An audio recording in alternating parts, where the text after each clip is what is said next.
Bonjour à tous, ça me fait plaisir de vous retrouver et voilà, j'allais dire de l'autre côté de mon histoire épouvantable de toxicité dans la ferme de permaculture ici à l'ashram de yoga.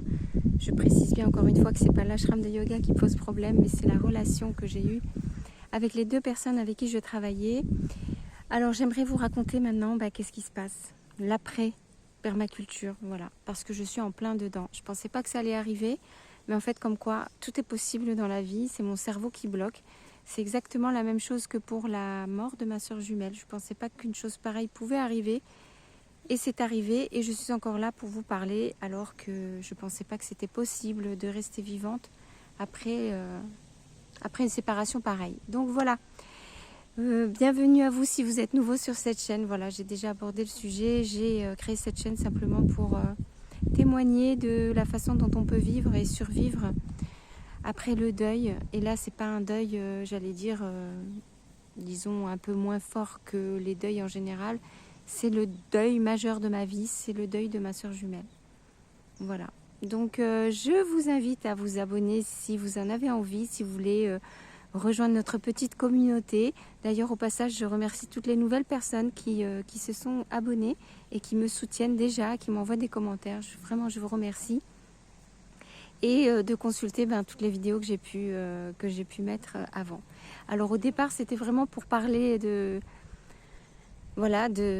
deuil et de l'incompréhension de la mort vraiment. Et puis au fur et à mesure du temps, parce que ça fait 6 mois maintenant, je suis en train de vous raconter ma vie, tout simplement. Donc en toute humilité, je ne dis pas que j'ai la vie la plus intéressante qui soit, mais c'est vraiment avec sincérité, simplicité que je partage ça avec vous. Et voilà, donc je referme la parenthèse, bienvenue à vous, abonnez-vous si vous en avez envie, mettez un pouce sur cette vidéo si ça vous plaît toujours. Et puis moi, ce que je vais vous raconter, c'est ça justement. Est-ce que vous avez envie de continuer à me suivre? Parce que moi, je vais continuer à vous raconter ma vie. Et c'est à peu près ça. Là, on a fait à peu près 3 mois de galère monumentale où j'ai commencé à vous raconter mes histoires dans mon travail. Le travail qui était donc du karma yoga, du bénévolat au sein de la ferme, la micro-ferme de permaculture ici à l'ashram de yoga. Je dois refermer cette page parce que j'ai été virée. Ça a été l'horreur pour moi parce que je ne pensais pas que c'était possible qu'on en arrive là. Je pensais vraiment avoir pris toutes mes précautions pour que finalement une solution soit trouvée et qu'il y ait un peu de justice dans toute cette affaire, et ça n'a pas du tout été le cas. Il y a beaucoup de choses que je comprends maintenant et je fais vraiment... Pardon, excusez-moi, mais j'ai un chat dans la gorge à chaque fois que je veux parler du deuil. Je vois un parallèle avec évidemment le deuil de ma sœur jumelle. Tout simplement parce que des fois j'avais peur quand elle allait mourir, ou j'avais peur qu'elle meure en fait, je me disais mais à quoi ressemble la vie sans elle? À quoi ça ressemble d'être vivant en tant que jumelle sans l'autre? Mais quand je dis jumelle, vous savez ce que c'est d'être en couple, c'est pareil, avec la personne que vous aimez, qui est un pilier dans votre vie. Donc moi je vous parle de ce que je connais, donc c'est ma gémellité. Comment est-ce que ça peut être sans cette personne-là? Et je ne pouvais pas le savoir. Il faut vraiment vivre l'expérience, il faut aller de l'autre côté. C'est encore un autre monde. On dit souvent qu'il y a le monde qu'on voit aujourd'hui, le monde terrestre, le monde dans lequel on s'est incarné.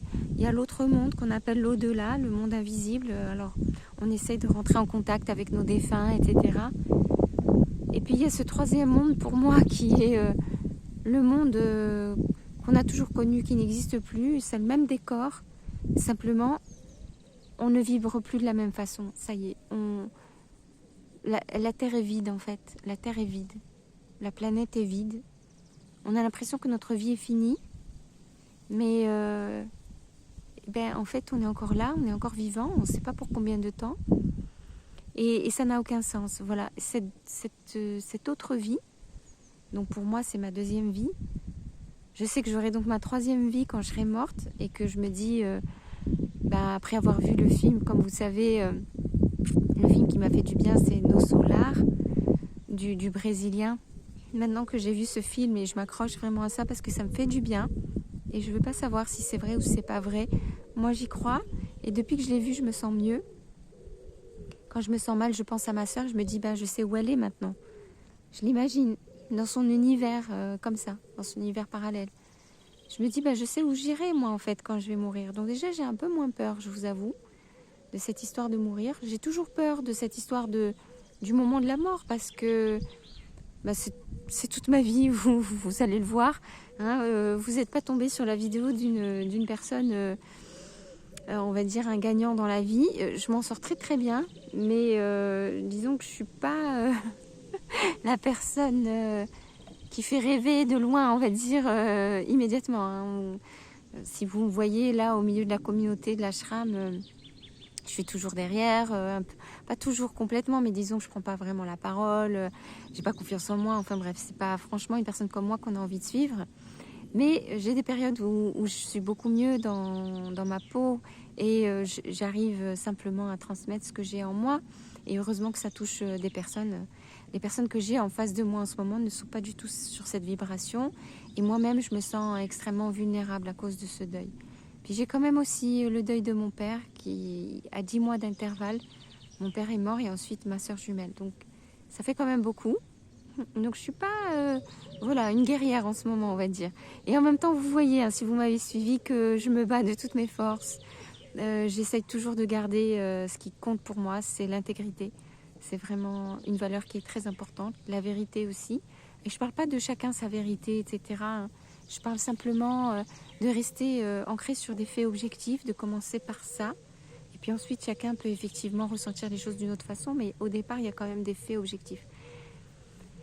Et voilà, si je vous raconte tout ça, c'est pour vous dire que bien sûr que la vie continue, parce que là je le vis. Bien sûr que cette page tournée avec la permaculture, elle a été faite. Je peux vous dire que j'ai l'impression que j'ai été... j'aime pas utiliser les mots comme ça parce que c'est violent, mais c'était déchirant pour moi, extrêmement déchirant. Et je suis encore en train d'en souffrir. Je pense que je vais souffrir encore pendant un certain temps. De renoncer à quelque chose, c'est très très dur. Il y a un mélange d'ego, je me sens humiliée, en même temps je me sens pas soutenue et en même temps je comprends maintenant les raisons, je comprends beaucoup mieux. Et surtout, par-dessus tout, je comprends que pour moi c'est mieux. Et ça aussi c'est difficile à accepter. Notre cerveau croit toujours qu'il sait ce qu'il faut pour nous. Notre mental nous emmène toujours dans des directions qui sont séduisantes a priori pour nous. Et c'est pas pour autant le moment pour le vivre ou l'endroit ou les personnes avec qui travailler. C'est important de voir ces trois éléments-là, parce qu'évidemment que la permaculture, ça m'intéresse, faire vivre et faire grandir, s'occuper d'un jardin, un potager, etc. C'est évidemment quelque chose qui m'intéresse. Donc j'espère que ça sera de nouveau sur ma route un jour, quoi. Mais surtout avec des bonnes personnes. Voilà, c'est ça maintenant qui compte pour moi. Ça, je l'ai compris maintenant. Donc la page se tourne et je démarre un nouveau chapitre ici à l'ashram. Donc vous vous doutez bien que les prochaines vidéos que je vais poster, c'est pour ça que je préfère vous prévenir un peu maintenant, ça va être sur comment ça se passe mon nouveau travail, qu'est-ce que je fais, comment je me sens, etc. Avec tout ça, en image de fond, eh bien il y a le deuil qui continue. Et c'est vrai que je dois reconnaître que à cause de ce qui s'est passé pendant presque 3 mois, j'ai moins eu le temps de penser au deuil. Le premier mois, oui, j'ai vraiment beaucoup pensé à ma sœur. J'étais en plein dedans, mais le point finalement positif de cette malheureuse histoire que j'ai eue avec mes collègues toxiques, c'est que ça m'a éloignée en fait. Je ne sais pas si c'est une bonne chose ou pas, mais en tout cas, c'est un fait que j'ai pas eu le temps trop de penser à ma soeur jumelle de la même façon. Alors bien sûr que j'y ai beaucoup pensé parce que j'ai toujours des flashs, mais c'est moins qu'avant. Vous qui êtes en deuil, vous comprenez ce que je veux dire. C'est impossible de ne pas y penser. C'est impossible de ne pas avoir de tristesse, mais il y a un moment donné, il y a une limite aussi dans le corps humain, et il y a un moment où voilà, j'ai tellement été préoccupée que j'arrivais plus à penser à tout. Et donc là, j'ai enfin l'impression de redescendre d'un cran. Mais déjà, je vois des problèmes se dessiner. Je ne sais pas ce que ça va donner. Et c'est pour ça que je freinais des quatre fers quand je disais que je ne voulais pas quitter la ferme de permaculture. D'une part, c'était parce que j'aime pas quitter une situation d'injustice et j'ai vraiment envie de la résoudre. Deuxièmement, c'est parce que j'aimais beaucoup travailler dans le jardin. Je parle bien en maraîchage, hein, parce que je connais rien aux fleurs. Et troisièmement, parce que je savais que si je quittais cet endroit, ce qui m'attendait à côté n'était pas non plus ce qu'il y avait de plus simple. Voilà. Alors je sais qu'il y a certains d'entre vous qui me disent « Mais ah là là, mais pourquoi tu restes là ?» Alors ça, encore une fois, j'en ai parlé dans quelques vidéos précédentes, je ne me souviens plus laquelle.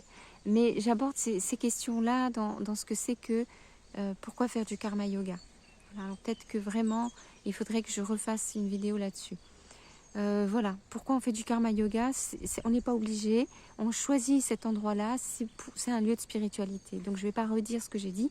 Je vous invite à peut-être écouter je ne sais pas, regarder, piocher dans les 10 dernières vidéos parce que je ne me rappelle pas quand est-ce que j'ai parlé de ça. Mais non, pour l'instant, pour moi, c'est pas l'idée de quitter cet endroit-là. Mais encore une fois, maintenant vous avez vu que je suis tenace, je suis persévérante et déterminée. Je vais essayer de m'accrocher. Alors évidemment, je vais essayer de réagir plus vite maintenant. Pour l'instant, je n'ai pas vu de toxicité avérée, mais j'ai vu des tentatives de personnes, on va dire, secondaires, qui tentent de me récupérer. Voilà, qui me récupérer et je ne veux pas. Donc, je vous raconte tout ça dans une prochaine vidéo parce que déjà celle-ci est longue et j'ai vu que les dernières vidéos que je vous ai racontées étaient trop longues. Voilà, c'est simplement pour vous dire qu'une page se tourne, qu'effectivement j'ai l'impression que je recommence à retrouver un petit peu d'espace mental pour me rappeler qui je suis, me rappeler que je suis en deuil, penser un peu à ma sœur et souffler un petit peu en fait. Voilà, donc restez connectés avec moi si ça vous intéresse d'avoir la suite. Je vous emmène dans un autre univers, toujours à l'ashram de yoga, mais dans un autre travail complètement différent, avec des gens différents. Voilà. Alors encore une fois, prenez soin de vous, vous tous qui m'écrivez. Je suis tellement reconnaissante de vos messages. Et puis je vous raconte ça dans pas longtemps.